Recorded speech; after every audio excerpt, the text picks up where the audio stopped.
वाला है। कल पहले चरण का चुनाव है। चुनाव के लिए सरकार ने एक चुनाव आयोग बनाया। चुनाव आयोग एक बहुत बड़ा सिस्टम है। जो सरकारी टीचर लोग हैं, सरकारी नौकरी वाले लोग हैं, उनकी ड्यूटी लगती है। हर बूथ पर उनको भेजा जाता है 2 दिन पहले से, और पूरे सिस्टम के बाद तब जाकर के चुनाव की प्रक्रिया संपन्न होती है, चुनाव पूरा होता है। दुनिया की हर चीज में यही चीज है। सिस्टम से काम करेंगे तो काम सही होगा, समय से। हम सड़क पे चलते हैं, इंडिया में नियम क्या है? हमें बाएं से चलना है। अगर हम नियम को फॉलो नहीं करेंगे, दाएं से चलेंगे, बीच में गाड़ी चलाएंगे, एक्सीडेंट हो सकता है, लड़ सकते हैं, मर सकते हैं। हाईवे पर आप चले जाइए, सिग्नल आता है, ग्रीन सिग्नल बना है, रेड सिग्नल बना है, येलो सिग्नल बना है।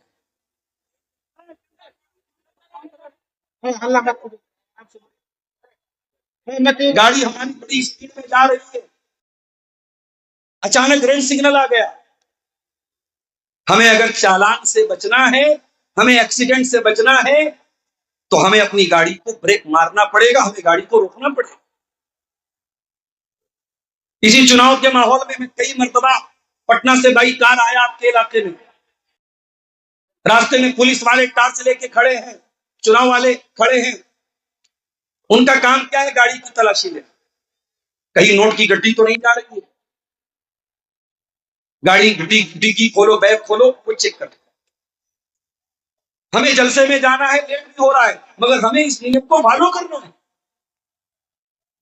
अगर हम गाड़ी स्पीड में भगाएंगे और पुलिस वालों को शक हो गया, वहां से तो हम निकल जाएंगे, अगली चौकी पे हमें रोक लिया जाएगा और 10 मिनट बचाने में हमें 1 घंटा बर्बाद करना पड़ेगा। तो सिग्नल आने के बाद हमारी गाड़ी रुक जाती है। गाड़ी रुकी है, ग्रीन सिग्नल हो गया।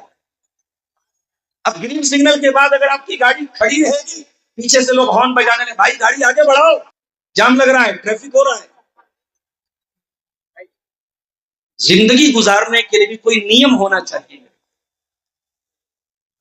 जिंदगी में भी कुछ ग्रीन सिग्नल होना चाहिए कि ये काम करो।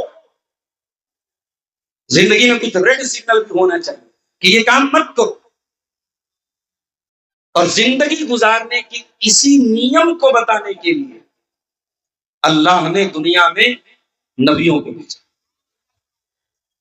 और इस सिलसिले की आखिरी कड़ी के तौर पर आज से तकरीबन 1450 साल पहले अरब की धरती पर मक्का शहर में अल्लाह ने अपने आखिरी नबी जनाब मोहम्मद रसूलुल्लाह सल्लल्लाहु अलैहि वसल्लम को भेजा। वो नबी दुनिया में क्यों आए? जिंदगी का नियम बताने के लिए, जिंदगी का कायदा कानून बताने के लिए।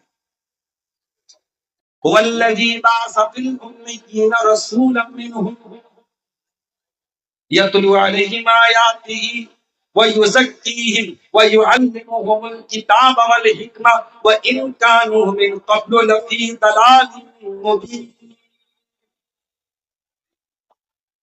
अल्लाह ने मक्का के अनपढ़ लोगों में, उम्मी लोगों में, जो लिखना पढ़ना नहीं जानते थे, उम्मी लोगों में अल्लाह ने एक नबी भेजा। उन्हीं में से जो अल्लाह की आयतों को पढ़ पढ़ के सुनाते हैं, जो उनको कुरान की तालीम देते हैं, उनको सुन्नत की तालीम देते हैं, उनको गंदगियों से पाक साफ करते हैं, उनको पवित्र करते हैं, उनको साफ करते हैं। नबी आए थे हमें दुनिया में बताने के लिए जिंदगी की गाड़ी को कहां ब्रेक लगाना है और जिंदगी की गाड़ी को कहां आगे, कहां रेड सिग्नल है, कहां येलो सिग्नल है, कहां ग्रीन सिग्नल है।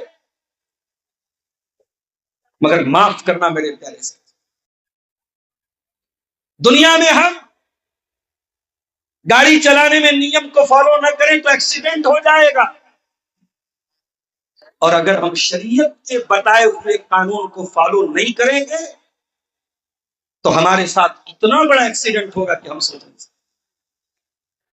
दुनिया के एक्सीडेंट में जान जाएगी, लेकिन अगर अल्लाह के बताए हुए नियमों की अनदेखी की हमने, अल्लाह के रेड सिग्नल को क्रॉस किया, रसूल के ग्रीन सिग्नल को फॉलो नहीं किया, तो हमारा अंजाम क्या होगा? कुरान कहता है, या अय्युहल्लज़ीना आमनू कू अनफुसकुम व अहलीकुम नारा वक़ूदुहा अन्नास वल हिजारा। ऐ ईमान वालो, अपने आप को जहन्नम की आग से बचाओ, अपने परिवार को, अपनी फैमिली को, अपने बाल बच्चों को जहन्नम की आग से बचाओ। ऐ अल्लाह, दुनिया की आग जला करके खाक कर देती है, दुनिया की आग पेट्रोल से जलती है। गाड़ी में सीएनजी भरवाना और ड्राइवर कहता है गाड़ी से उतर जाओ, आग लग सकती है, खतरा हो सकता है। दुनिया में सीएनजी से आग लगती है, एलपीजी से आग लगती है, पेट्रोल से आग लगती है, डीजल से आग लगती है। ऐ अल्लाह, जहन्नम की आग कैसे जलेगी? फरमाया वक़ूदुहा अन्नास वल हिजारा, जहन्नम की आग इंसानों से जलेगी, जहन्नम की आग पत्थरों से जलेगी। दुनिया में अपराधी जेल में जाता है, जेल में बिस्तर लग जाता है, तकिया लग जाता है, मोबाइल दे दिया जाता है। जो बड़े बड़े माफिया लोग होते हैं, अपराधी लोग होते हैं, जेल के अंदर भी उनको ऐशो आराम मिलता है, क्योंकि जेलर उनका अपना आदमी है, पुलिस वाला उनका अपना आदमी है। वो पैसा दे करके, रिश्वत दे करके अपने मतलब की बात बनवा सकते हैं। ऐ अल्लाह, क्या जहन्नम में भी अपराधियों को छूट मिलेगी? क्या जहन्नम में जो जेलर होंगे, जो रखवाली करने वाले होंगे, वो रिश्वत लेकर के किसी के साथ नरमी बरतेंगे? फरमाया नहीं नहीं, अलैहा मलाइकतुन गिलाजुन शिदादुन ला यासूनल्लाह मा अमरहुम। जहन्नम के अंदर रिश्वत चलबे ना,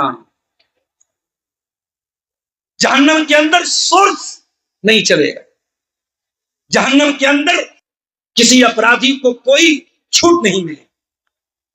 जहन्नम में जो गया है, वहां उसको जो जहन्नम की सजाएं हैं वो झेलना। अभी हमारे अब्दुल हक साहब तकरीर कर रहे थे, मैं बैठा हुआ था, कुछ बातें मेरे कानों में पड़ रही थी। उन्होंने कहा कि आजकल नौजवान जलसे में तकरीर सुनने कम जाता है, अब क्या करने जाता है? अब्दुल हक साहब चूंकि इसी इलाके के ज्यादा बेहतर जानते हैं, उन्होंने बताया कि साहब बड़े गलत सलत काम हो रहे।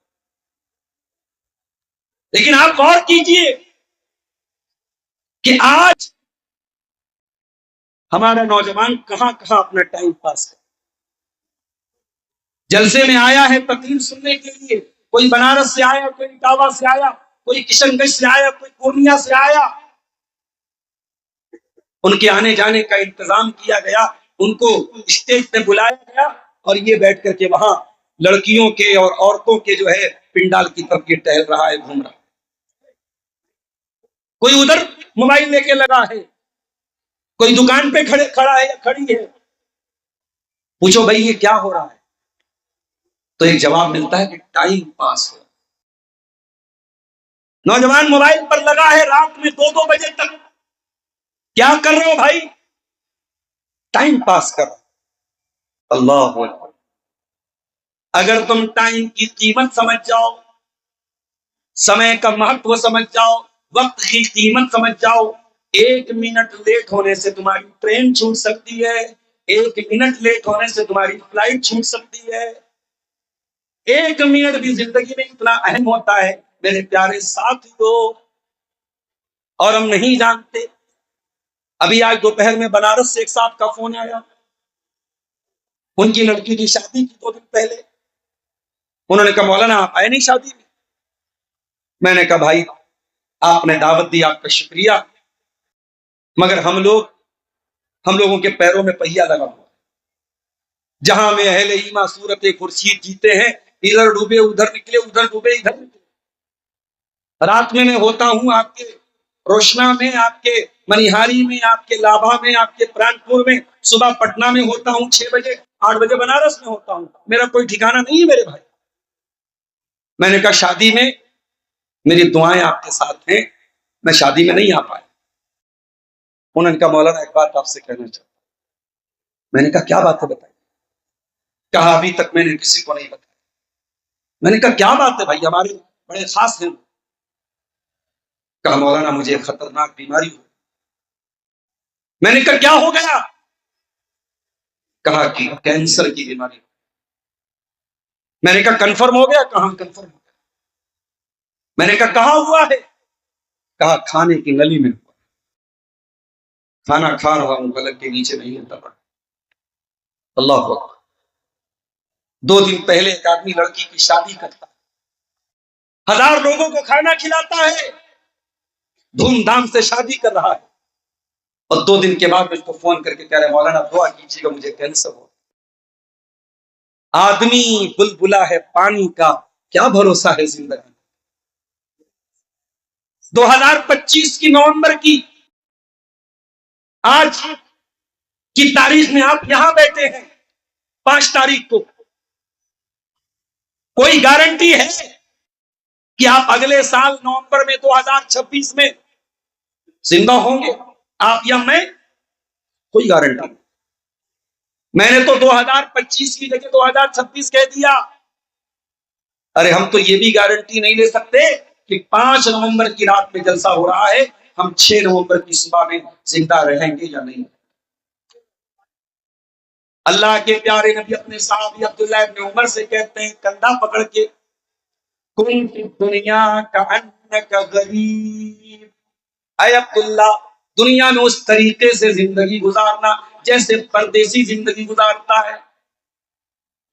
कटिहार का एक आदमी दिल्ली रह रहा है, मुंबई रह रहा है, कलकत्ता रह रहा है, फ्लैट भी ले लिया, मकान भी ले लिया, दुकान भी चला रहा है, कारोबार भी अच्छा चल रहा है, मगर है वो वहां पे परदेसी।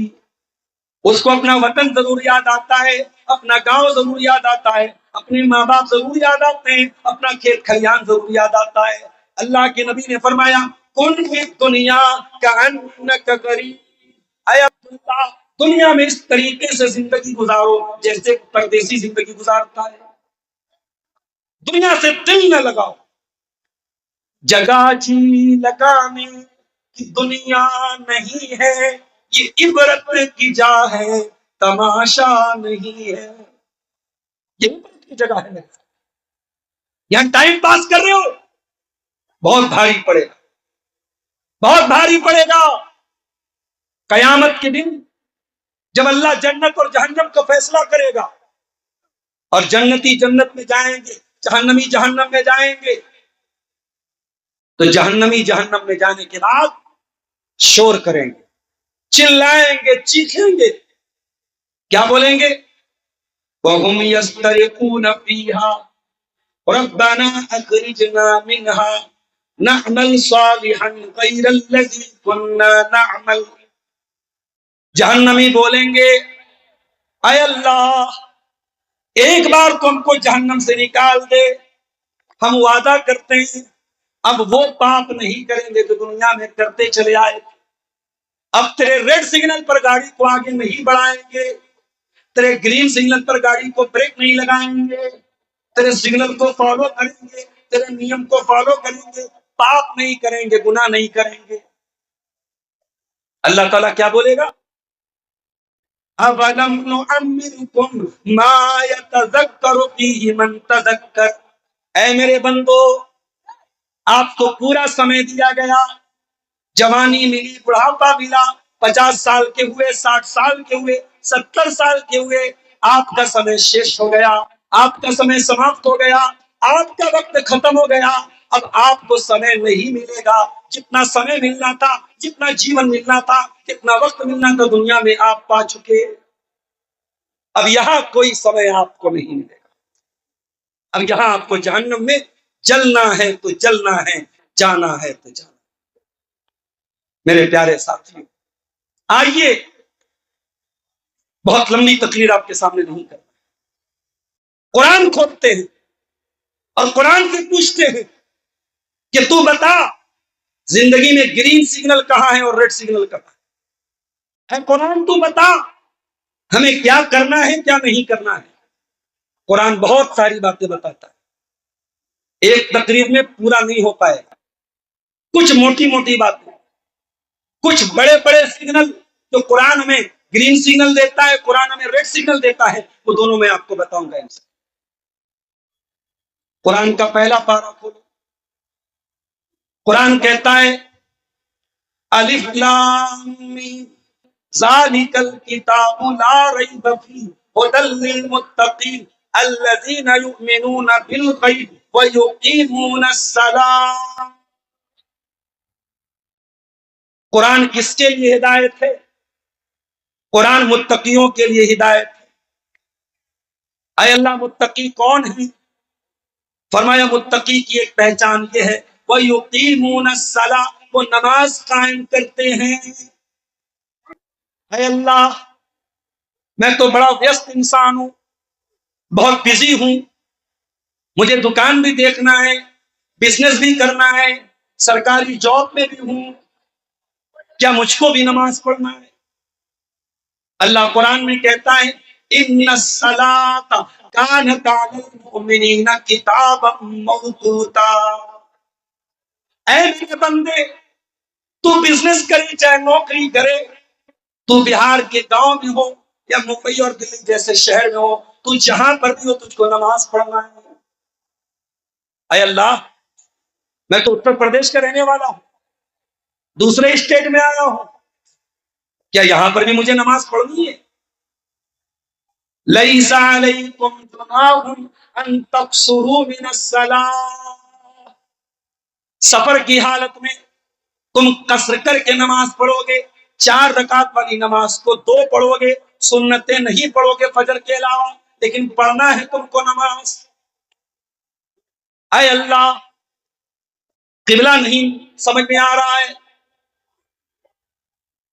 वजू करने की ताकत नहीं है, तयम्मुम के लिए मिट्टी नहीं मिल रही है, क्या तब भी मुझे नमाज पढ़नी है? अल्लाह फरमाता है फत्तकुल्लाह मस्ततातुम, जितनी ताकत है उतनी अल्लाह से डरो, मगर नमाज तुमको पढ़ना है। अल्लाह, नमाज पढ़ना है, नमाज माफ नहीं है मेरे प्यारे से। जिंदगी में सबसे मुश्किल हालत जंग के मैदान में होती है, दुश्मन सामने खड़ा है, दुश्मन का डर है और जंग लंबी चल सकती है। अय अल्लाह, क्या जंग के मैदान में भी नमाज पढ़ना है? हाँ, कुरान कहता है जंग के मैदान में भी तुमको नमाज पढ़ना है, तरीका बदल जाएगा, सिस्टम बदल जाएगा, नमाज खौफ अदा करना है। जाइए उलमा से पूछ लीजिएगा नमाज खौफ कैसे पढ़ो, नमाज खौफ पढ़ने का तरीका क्या है, उलमा से पूछ लीजिएगा। लेकिन जंग के मैदान में भी आपको नमाज पढ़ना है मेरे साथ। क्या बहाना है अल्लाह के, नमाज न पढ़ने का क्या बहाना है? मुझे बता दो मेरे भाई। एक वीडियो मैंने देखा, एक आदमी जिसका एक पैर कटा हुआ था, मस्जिद में आया, वजू बनाया, एक पैर पे खड़ा होकर नमाज पढ़ रहा है। क्या बहाना है हमारे पास? कितने लोग हैं पैरों से माजूर है, अपाहिज से पैरालाइज्ड है, बैसाखी के सहारे चल के मस्जिद में जाते हैं लेकिन नमाज पढ़ते हैं। क्या बहाना है हमारे पास? कोई बहाना नहीं है, कोई एक्सक्यूज नहीं है। बलिल इंसान वाला नफ्सिही बसीरा, है इंसान तो खुद अपने ऊपर गवाह है, तू जानता है, तेरे पास कोई बहाना नहीं है। नमाज का टाइम हो गया, तुझको नमाज पढ़ना है। मेरी प्यारी माँ और बहनों, मैं जानता हूं गांव देहात की औरतें शहर के मुकाबले में ज्यादा मेहनत करती हैं। थोड़ा बहुत तो मैं भी आपके गांव के माहौल में आते जाते महसूस कर लिया मैंने। गांव देहात की औरतें ज्यादा मेहनत करती हैं, ज्यादा काम करती हैं, कभी खेत में काम कर रही हैं, कभी घर में काम कर रही हैं, मगर नमाज आपके लिए भी माफ नहीं है मेरी प्यारी माँ। नमाज माफ। बच्चा छोटा है तो पी रहा है, अगर लड़का है और आपके कपड़े पर पेशाब कर देता है, अल्लाह के नबी फरमाते हैं दूध पीने वाला बच्चा लड़का अगर है जिसको बंगला में आप छेला बोलते हैं, अगर छेला है और पेशाब कर दिया, उस पे छींटा मार दो, आप नमाज पढ़ सकती हैं। और अगर लड़की के क्या बोलते, मैं बोलता हूँ, मैं है, अगर छेली है, छोरी है, उसने दूध पीती बच्ची, अगर उसने पेशाब कर दिया, उसने कपड़े पर अगर पेशाब कर दिया, तो उसको आप उतने हिस्से को धुल लीजिए, लेकिन नमाज आपकी माफ नहीं है। नमाज तो पढ़ना है मेरी प्यारी। कुरान कहता है रिजालुल्लाह तुलही तिजारतु वला बैउन अन जिक्रिल्लाहि व इकामिस सलाति व ईताइस ज़कात।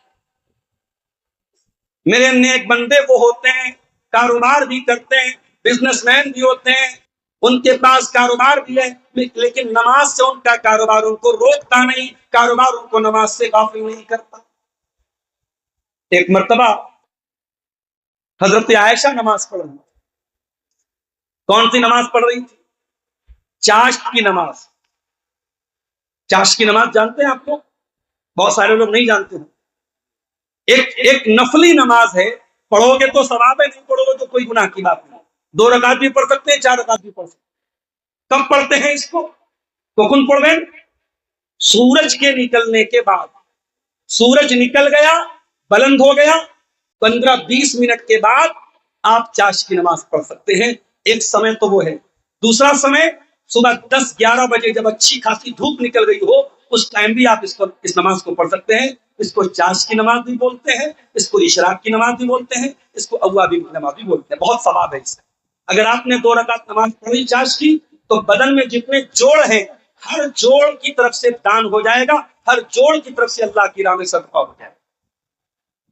अब ये मत सोचिएगा कि अब्दुल गफ्फार साहब ने बता दिया है, अब 2 रकात नमाज पढ़ लेंगे, जलसा में दान नहीं देंगे। वो जलसा वाला दान अलग है भाई, वो दान आप मस्जिद मदरसे में करते रहेंगे, बदन के हर जोड़ पे तो सदका है, वो सदका आप 2 रकात नमाज पढ़ लेंगे चाश्त की, आपका अदा हो जाए।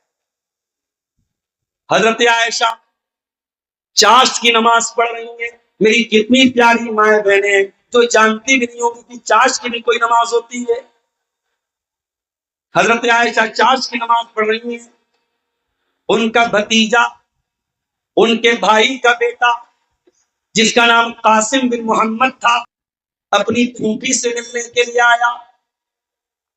देखा मेरी फूफी नमाज पढ़ रही है और नमाज में सूरह तूर की आयत नंबर 27 तिलावत कर रही है, जिसमें अल्लाह फरमाता है जब जन्नती जन्नत में जाएंगे तो कहेंगे फमन्नल्लाहु अलैना व वक़ाना अज़ाबस्समूम। ऐ अल्लाह, तेरा करम है हम पर, तेरा उपकार है हम पर, तेरा एहसान है हम पर कि तूने जन्नत में पहुंचा दिया और जहन्नम से बचा लिया। कासिम बिन मोहम्मद कहते हैं उनके भतीजे कि मैंने देखा मेरी फूफी नमाज पढ़ रही है और यही आयत बार बार पढ़ती चली जाती। कहते हत्ता मलल, तो मैं थक गया और मैं वहां से मार्केट चला गया, बाजार चला गया, और बहुत देर के बाद अपना सामान वगैरह खरीदने के बाद, अपनी जरूरत पूरी करने के बाद मैं आया। मैं क्या देखता हूँ, मेरी फूफी जान उसी हालत में खड़ी है, उसी आयत को पढ़ती चली जा रही है और रोती चली जा रही है। फमन्नल्लाहु अलैना व वक़ाना अज़ाबस्समूम। एक नमाज ये भी थी मेरे साथ कि एक आयत पर नबी की बीवी रोती चली जा रही है, पढ़ती चली जा रही है। और एक नमाज हम लोग पढ़ते हैं, शायर कहता है तुझे क्या मिलेगा नमाज में, तेरा दिल तो है सनम आशना, तुझे क्या मिलेगा नमाज में। हमारा दिल कहीं और रहता है, दिमाग कहीं और रहता है और सर सजदे में रहता है। होती है नमाजें अब भी तो दुनिया की निगाहों में, लेकिन होती है नमाजें अब भी तो दुनिया की निगाहों में, लेकिन एक सर को झुकाना याद रहा, एक सर को झुकाना याद रहा, सजदे की हकीकत भूल गए, ईमान की दौलत खो बैठे, इस्लाम की अजमत भूल गए। तो नमाज पढ़ना है हमें, और आगे बढ़िए, कुरान कहता है वआतुज़ ज़का, ज़कात अदा करो। ये भी कुरान का ग्रीन सिग्नल है। 52.5 तोला अगर चांदी है, 7.5 तोला सोना है, 85 ग्राम सोना है। सोने का रेट क्या चल रहा है, किसी को है मालूम? 1.5 लाख है, ज्यादा है भाई, 1,30,000 के करीब चल रहा है।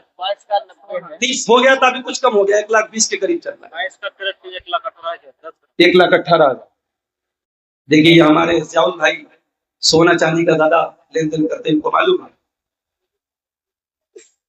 सोना अगर आपके पास 85 ग्राम है, 24 कैरेट सोना अगर आपके पास 22 कैरेट है या 20 कैरेट है तो थोड़ा कम कर लीजिए, क्योंकि उसकी कीमत कम होती है। अगर 24 कैरेट सोना कितना होना चाहिए?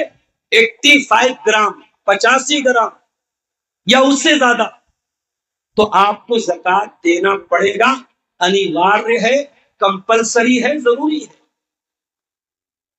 अगर आप ज़कात नहीं देते हैं तो क्या अंजाम होगा? कुरान कहता है वल्लज़ीना यकनिज़ून अज़्ज़हबा वल फिद्दता वला युनफिकूनहा फी सबीलिल्लाह। जो लोग सोना चांदी इकट्ठा करते हैं और उसको अल्लाह की राह में ज़कात नहीं देते हैं, फबश्शिरहुम बिअज़ाबिन अलीम, उनको दर्दनाक अजाब की खुशखबरी सुना दो। यौम युहमा अलैहा फी नारि जहन्नम फतुक्वा बिहा जिबाहुहुम व जुनूबुहुम व ज़ुहूरुहुम। कयामत के दिन वो सोना चांदी जहन्नम की आग में तपाया जाएगा और उससे ज़कात न देने वाले की पीठ को दागा जाएगा, पहलू को दागा जाएगा, पेशानी को दागा जाएगा और कहा जाएगा हाज़ा मा कनज़्तुम लिअन्फुसिकुम फज़ूक़ू मा कुन्तुम तकनिज़ून। चखो, यही है वो माल जिसकी तुम ज़कात नहीं निकालो। तो माल अगर है तो ज़कात निकालो मेरे प्यारे साथियों। ज़कात नहीं निकालोगे अल्लाह का अजाब दुनिया में भी बरसेगा और आखिरत में भी बरसेगा। और आगे बढ़िए, कुरान कहता है वलिल्लाहि अलन्नासि हिज्जुल बैति मन इस्तताअ इलैहि सबीला। जिसके पास इतना धन दौलत है वो अल्लाह के घर का हज कर सकता है, उसके ऊपर हज फर्ज है। अभी हमारे अब्दुल हक भाई जिस इलाके में सिमरिया में रहते हैं, वहां के करीब में सदलपुर एक गांव है, वहां में गया। एक हाजी साहब मुझको मिले, उनका बेटा बेंगलोर में काम करता है, अच्छा पैसा कमाता है। वो हाजी साहब नहीं थे, मैं उनको एहतराम में हाजी बोल रहा हूं। मैंने पूछा चाचा आपने हज किया? बोले नहीं मौलाना, मैंने हज नहीं किया। मैंने कहा क्यों नहीं किया आपने हज? पैसा तो आपके पास है अल्हम्दुलिल्लाह, और उम्र भी आपकी 60-65 साल हो गई, अब जिंदगी का कोई ठिकाना नहीं, हज को क्यों नहीं कर रहे आप? तो वो चाचा क्या बोले? बोले मौलाना साहब बहुत सारे लोग हज करके आके झूठ बोलते हैं, गीबत करते हैं, गाली बकते हैं, गलत काम करते हैं, इसलिए मैं हज नहीं करना चाहता हूं। हज करना आसान है, करके निभाना मुश्किल है। मैंने कहा चचा जान माफ कीजिएगा, आपका ये बहाना और आपका ये एक्सक्यूज, आपका ये उज्र अल्लाह ताला के चल देना नहीं चलेगा ये। मैंने कहा एक नमाजी नमाज पढ़ रहा है और साथ में जिना कर रहा है, तो क्या आप नमाज पढ़ना छोड़ देंगे? रोजा रखने वाला रोजा रख रहा है और रात में मोबाइल पर ब्लू फिल्म देख रहा है, तो आप क्या रोजा रखना छोड़ देंगे? मैंने कहा आपके पास अगर माल है, हज फर्ज है, आप ताखिर मत कीजिए, पछताना पड़ जाएगा। अल्लाह का ग्रीन सिग्नल है।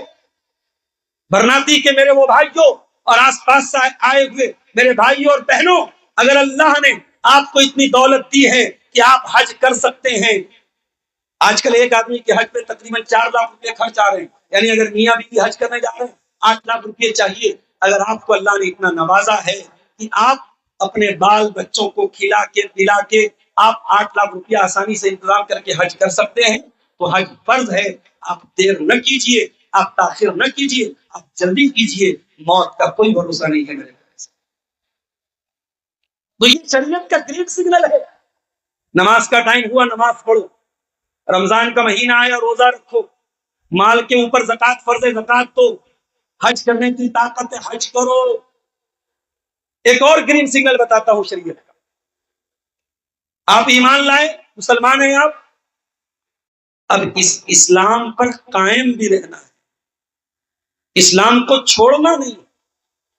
इन्नल्लज़ीना क़ालू रब्बुनल्लाहु सुम्मा इस्तक़ामू ततनज़्ज़लु अलैहिमुल मलाइका, जो लोग अल्लाह को अपना रब मानते हैं और फिर उसी के ऊपर जम जाते हैं, कुरान कहता है अल्लाह के फरिश्ते आकर के खुशखबरी सुनाते हैं, अल्लाह तखाफू वला तहज़नू व अबशिरू बिल जन्नतिल्लती कुंतुम तुअदून। डरो नहीं, भय न करो, घबराओ नहीं, तुमको जन्नत मिलेगी जिसका तुमसे वादा किया। ईमान पे कायम रहना है मेरी प्यारी बहनों। कोई इंस्टाग्राम पे आया, कोई फेसबुक पे आया, कोई व्हाट्सएप पे आया, प्यार के दो मीठे बोल दिया, तुम ईमान छोड़ने को तैयार हो। अभी कल की खबर है, मोबाइल पर मेरे पास मैसेज आया, बरेली में एक मुसलमान लड़की, नाम था नेहा अंसारी, इस्लाम छोड़ के अपने गैर मुस्लिम बॉयफ्रेंड के साथ 3-4 महीने तक उसके साथ बगैर शादी के हरामकारी करती रही, ज़िना करती रही। इसको आज की दुनिया में लिव इन रिलेशनशिप कहा जाता है। आज की दुनिया में हराम तरीके से मर्द और औरत को रहने के लिए एक बड़ा अच्छा सा लफ्ज़ तलाश किया गया, लिव इन रिलेशनशिप। याद रखो, इस्लाम में मर्द और औरत के दरमियान कोई लिव इन रिलेशनशिप की इजाजत नहीं, कोई गर्लफ्रेंड बॉयफ्रेंड की इजाजत नहीं है। इस्लाम में एक ही रिश्ता है मर्द और औरत के बीच में ताल्लुक को जायज करने का, और वो निकाह का रिश्ता। और मेरी बहनों, बड़े अदब के साथ तुमसे कहना चाहता हूं, बड़ी मोहब्बत के साथ कहना चाहता हूं, मैं कभी कभी जलसों में जाता हूं तो पता लगा जलसे में कोई लड़की किसी लड़के के साथ भाग गई। अफसोस होता है, दर्द होता है, तकलीफ होती है कि दीनी प्रोग्राम है, जलसा है और वहां ये हरकतें हो रही।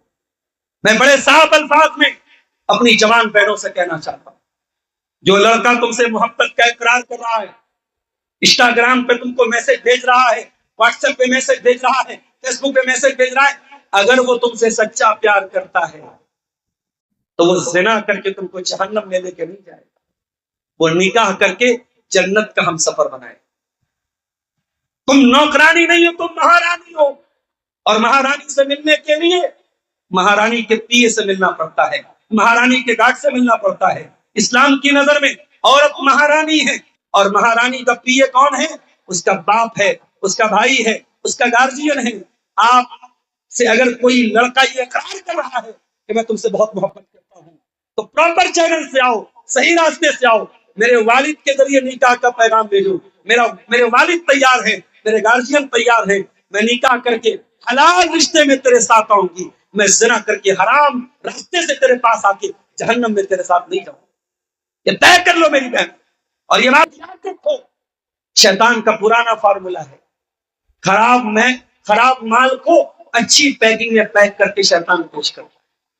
हमारे बाप आदम और हमारी माँ हव्वा को जब शैतान ने बहकाया तो ये कह के नहीं बहकाया कि पेड़ खा लो जन्नत से निकल जाओगे। अला अदुल्लुकुम अला शजरतिल खुल्दी व मुल्किन ला यबला, ऐ आदम, ऐ हव्वा, ये जो पेड़ जिसके करीब जाने से अल्लाह तुमको मना कर रहा है, ये पेड़ अगर खा लोगे तो तुम हमेशा हमेशा जन्नत में रहोगे। ये ट्री ऑफ इटर्निटी है, ये अमृत वाला पेड़ है, इसको खा लोगे तो कभी मृत्यु नहीं आएगी, कभी नहीं मरोगे। तो शैतान का पुराना तरीका है, कभी बेहयाई को फैशन का नाम देता है, कभी ज़िना को प्यार का नाम देता है, कभी शराब को बियर का नाम देता है, कभी नंगेपन को मॉडर्न और फैशन का नाम देता है। शैतान की पैकिंग से धोखा न खाना। कुरान कहता है इन्नहु लकुम अदुव्वुम मुबीन, शैतान तुम्हारा खुला हुआ दुश्मन। मेरे भाइयों, ये तो ग्रीन सिग्नल हो गए, अब आइए कुछ शरीयत के रेड सिग्नल भी देख ले। शरीयत हमसे कहती है सूद न खाओ, या अय्युहल्लज़ीना आमनू ला ताकुलुर रिबा, ऐ ईमान वालों सूद और ब्याज मत खाओ। आपके गांव देहात में आज मुझे मालूम हुआ है सूद और ब्याज की बहुत सारी शक्लें चल रही हैं। छोटा छोटा अमाउंट 3-3 हजार रुपये लोग महीने का किसी के पास जमा करते हैं और साल भर में 12×3=36,000 जमा करके 40,000 ले रहे हैं। ये 4,000 जो तुमने एक्स्ट्रा दिया ये ब्याज है, हराम है ये। और सूद खाने वाला अपनी सगी मां के साथ जिना करने वाले से बड़ा पाप कर रहा है मेरे साथ। सूद ना खाओ, ब्याज ना खाओ, बिजनेस करो, व्यापार करो हलाल तरीके से। 36,000 का तुम 36 लाख बना दो, मगर हराम तरीके से अगर 36,000 को तुम 40,000 ले रहे हो तो ये 4,000 हराम की कमाई है जो अपने पेट में तुम डाल रहे हो। कुरान कहता है वला तक़रबुज़ ज़िना, ज़िना के करीब न जाना, ज़िना के पास भी न जाना। इसीलिए इस्लाम औरत को पर्दे में निकलने का हुक्म देता है। और बड़ी अजीब बात मैं देख रहा हूं आपके इलाके में, 70 साल की बूढ़ी माँ तो पर्दे में चल रही है और 20 साल की जवान छोकरी बेपर्दा घूम रही है। माँ बेचारी घूंघट भी डाले हुए है और चेहरा भी ढाके हुए है और कोई खास मेकअप भी नहीं है, और जवान लड़कियां मेकअप करके सज संवर के आ रही हैं, जलसे में आ रही हैं, प्रोग्राम में। याद रखो मेरी प्यारी माँ बहनों, इस्लाम कहता है वला तक़रबुज़ ज़िना, कोई ऐसा काम न करो जो ज़िना के करीब भी लेके जाता हो। औरत अगर बेपर्दा चलेगी तो ये ज़िना के करीब लेके जाने वाला है। इसीलिए अल्लाह के नबी फरमाते हैं ला यख़्लुवन्ना रजुलुन बिइम्रातिन इल्ला वसालिसुहुमा शैतान। जब कोई मर्द किसी औरत के साथ अकेले में मिलता है तो वहां पे तीसरा शैतान होता है। इसलिए इस्लाम में कोई एजुकेशन की इजाजत नहीं, लड़का लड़की साथ में पढ़े इसकी इजाजत नहीं है। छोटे बच्चे अलग बात है, लड़की बालिग हो गई लड़का बालिग हो गया तो साथ में पढ़े इसकी इजाजत नहीं है इस्लाम के अंदर। कुरान कहता है ज़िना के करीब बचाओ। और आज माफ करना, हमारी कौम में हमारी समाज में हमारे ज़िना आम होता चला जाए। अब तो वो दौर आ गया, लोग कहते मौलाना आज बहुत कम ऐसे लड़के मिलेंगे जिनकी कोई सेटिंग न हो, बहुत कम लड़कियां ऐसी मिलेंगी जिनका दामन गुनाहों से पाक और साफ। ऐसा दौर आ गया, हराम रिश्तों की ऐसी लाइन लग गई कि लड़के लड़कियों के साथ, लड़कियां लड़कों के साथ लगी हुई है। कुरान का ये रेड सिग्नल है, अपनी ख्वाहिशात को कंट्रोल करो, अपनी इच्छाओं को कंट्रोल करो। वला तक़रबुज़ ज़िना, ज़िना के करीब न जाओ। हाँ, जवान हो गए, लड़की जवान हो गई, शादी का इंतजाम। जहेज के चक्कर में ना पड़ो, बारात के चक्कर में ना पड़ो, हल्दी के चक्कर में ना पड़ो, मंगनी के चक्कर में ना पड़ो। सिंपल तरीके से निकाह करो, सुन्नत के मुताबिक निकाह करो, आसान तरीके से शादी। मुझे इसी इलाके के एक आदमी ने बताया कि आज ये भी हो रहा है, अगर बाप गरीब है, लड़की की शादी नहीं हो पा रही है तो कुछ घरों में लड़की को आजादी दे दी जाती है, तुझे जो पसंद आए तू भाग जा, हमसे कोई मतलब नहीं है।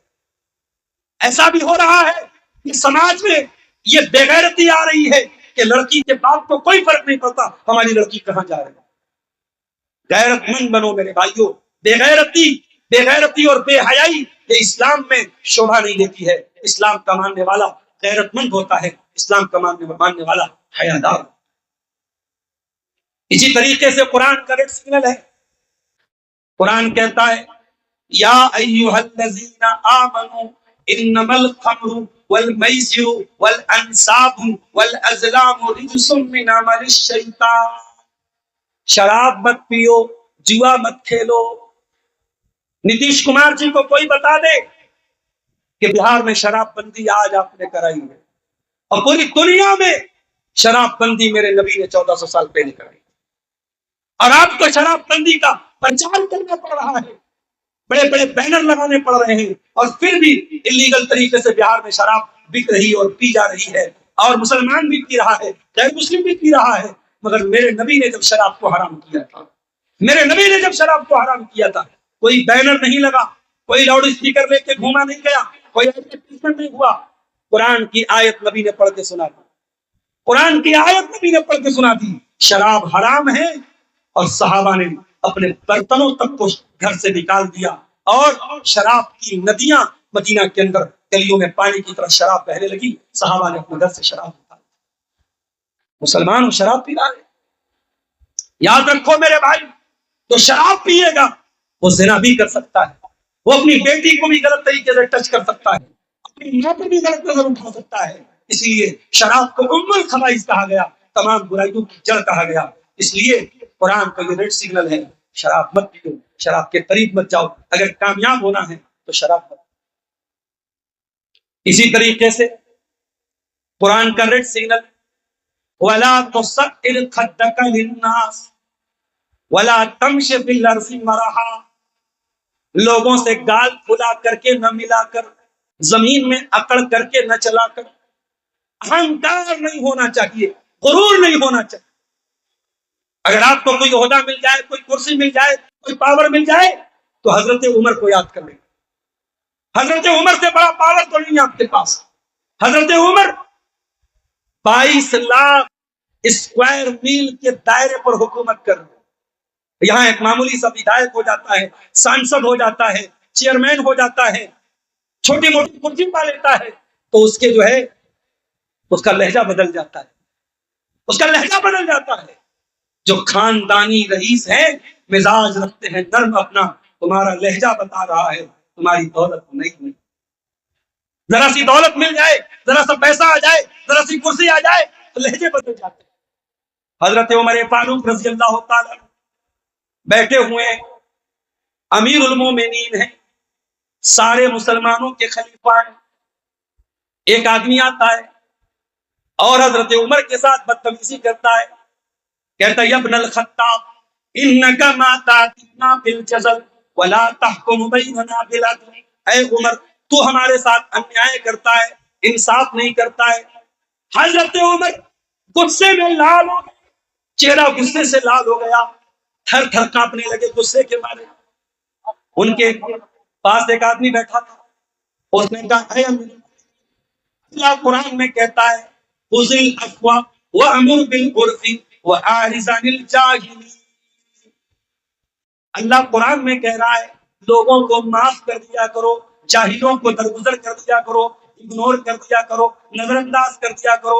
ऐ अमीरुल मोमिनीन, ये आदमी जाहिल है, इसने आपके साथ बदतमीजी की है, आप नजरअंदाज कर दीजिए। जैसे ही कुरान की आयत पढ़ी गई, बुखारी के अल्फाज है, हजरत उमर का सारा गुस्सा डाउन हो गया और वो बैठ गए।